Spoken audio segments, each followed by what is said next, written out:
Olá, bem-vindo a esse mini curso Noções Iniciais em Psicanálise, que são 4: sintoma, transferência, sexualidade e inconsciente.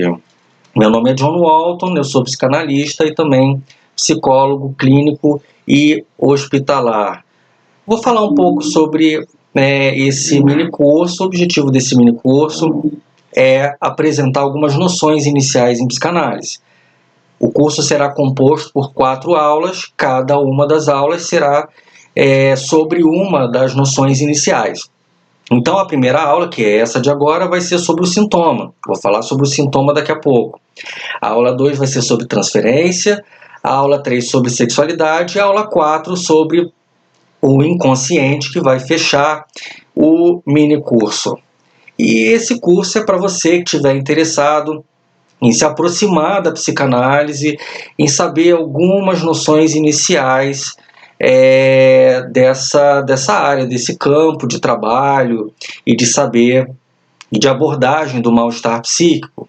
Esse curso também é para caso você estiver interessado, estiver em dúvida em qual linha de trabalho, qual visada a respeito do mal-estar subjetivo você vai querer trabalhar, seja no consultório, seja na área da saúde, tá bem? E se você tiver alguma dúvida, tiver alguma questão, quiser fazer alguma pergunta, escreva para mim. Meu e-mail é esse, John Walton, john_walton@outlook.com.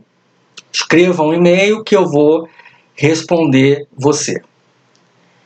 Antes de entrar no tema da aula de hoje, que é sobre o sintoma, penso que é importante tratar de uma questão preliminar. O que é psicanálise? A psicanálise é um campo de experiência criado por Sigmund Freud no início do século XX, e ele é um método de tratamento, de alívio e cura do sintoma neurótico, que dá lugar à divisão psíquica e parte também da noção de inconsciente. Existem várias definições de psicanálise, várias maneiras de ler, de abordar a psicanálise, mas para o escopo desse mini curso eu vou tratar da definição inicial, do começo da psicanálise, definição fundadora da psicanálise, que é clássica e operativa para quem tiver interesse de trabalhar e de escutar analisantes no consultório. E o que é o sintoma neurótico? O sintoma neurótico é um mal-estar subjetivo composto por fatores psíquicos e somáticos, mas sem lesão orgânica, produzido por um mecanismo psíquico na neurose, tá? Agora vai aí uma dica. Se você esquecer o que é o sintoma em psicanálise, lembre-se que sintoma ressoa com sinto mal. O sintoma na neurose é um sentir-se mal, é um mal-estar produzido por um mecanismo psíquico, né, como eu acabei de mencionar, mas vou falar mais sobre isso daqui a pouco. Existem 2 tipos de sintoma. Existe o sintoma histérico, que é prevalente na histeria, e o sintoma obsessivo, que é prevalente na neurose obsessiva. E por aí você já pode perceber que existem pelo menos 2 tipos principais de neurose.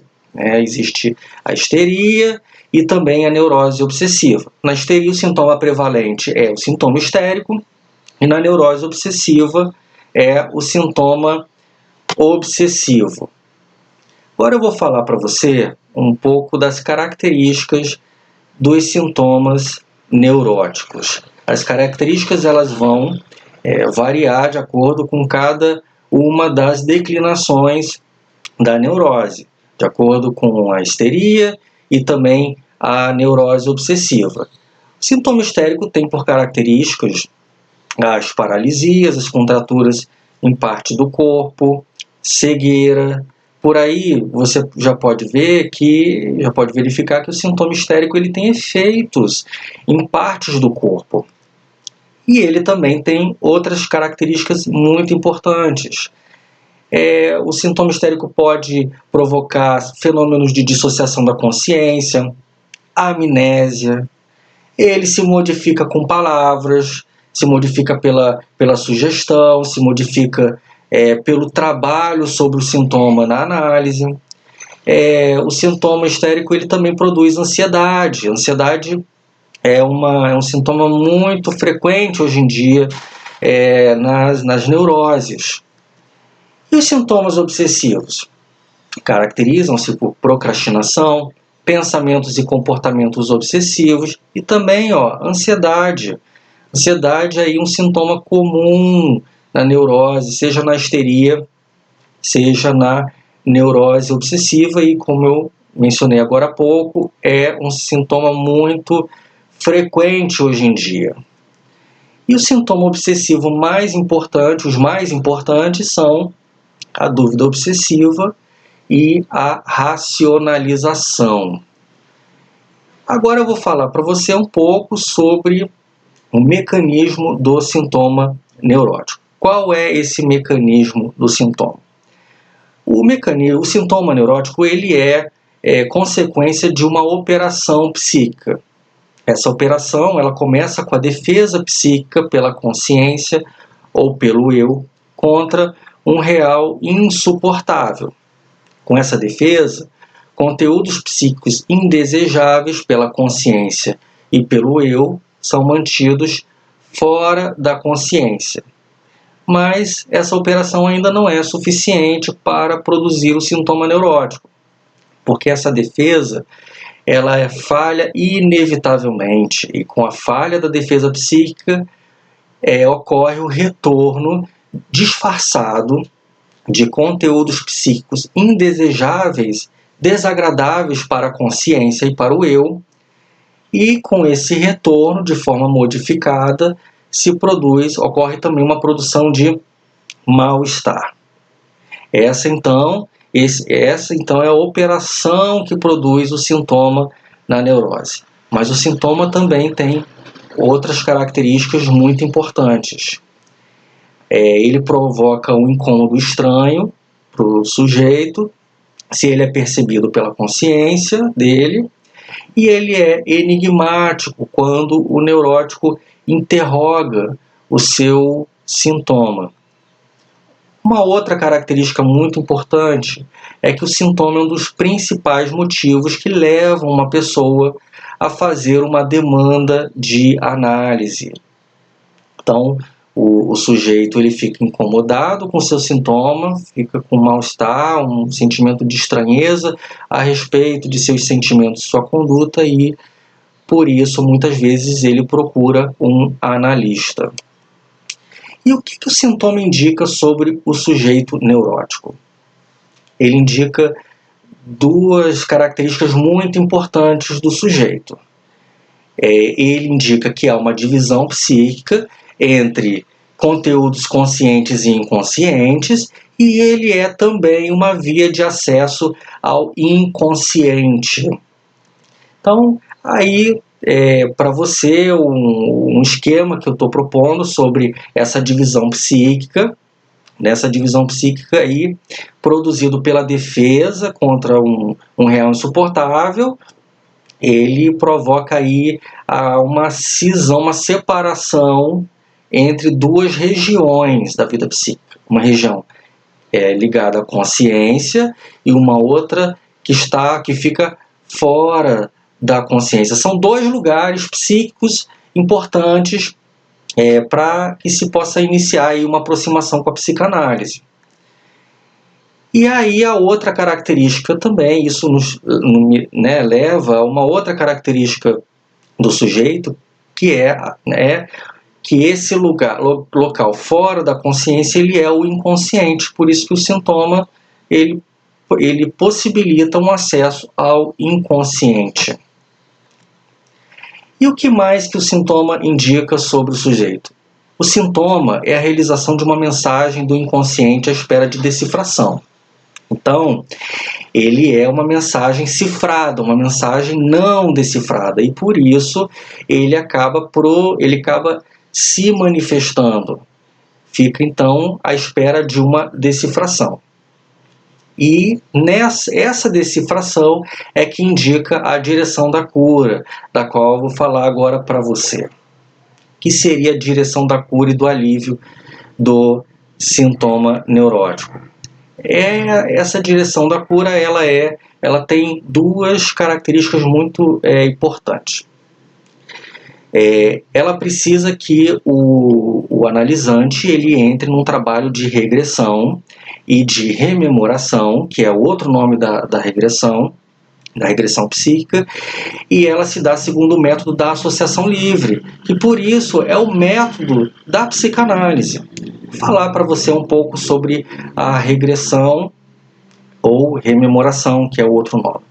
A regressão é um trabalho que o analisante faz quando ele começa a falar de seu sintoma. À medida que ele vai falando, ele vai procurando psiquicamente encontrar a origem, o início do aparecimento do sintoma e também os eventos que marcaram esse sintoma e também marcaram a evolução e o desenvolvimento desse sintoma. À medida que o analisante vai falando desses eventos, o sintoma vai se desfazendo. Então é importante que o analisante fale sobre o seu sintoma, faça esse trabalho de falar sobre ele, e quando o analisante chega à explicação do sintoma, à medida que ele vai produzindo essa regressão, o sintoma ele se desfaz. Daí por isso o nome regressão, que é um trabalho em que o analisante ele vai do presente, né, do seu momento lá na análise até o passado para encontrar a explicação do sintoma para que o sintoma se desfaça.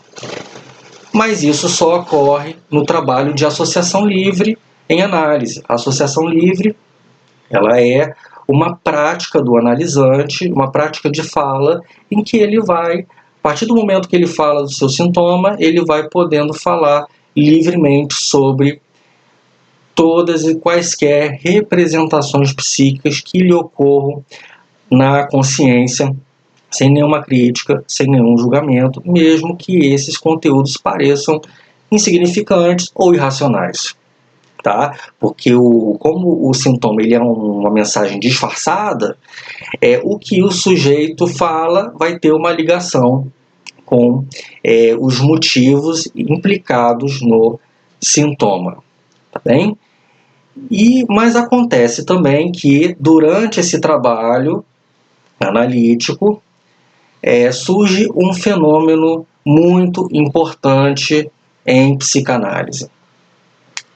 Esse fenômeno é a transferência. Então, chegamos aí à próxima noção da qual eu vou te falar na próxima aula, a noção de transferência. Então, na aula 2, vou falar sobre o fenômeno da transferência. Espero que você tenha gostado dessa aula e me acompanhe na próxima aula. Um abraço.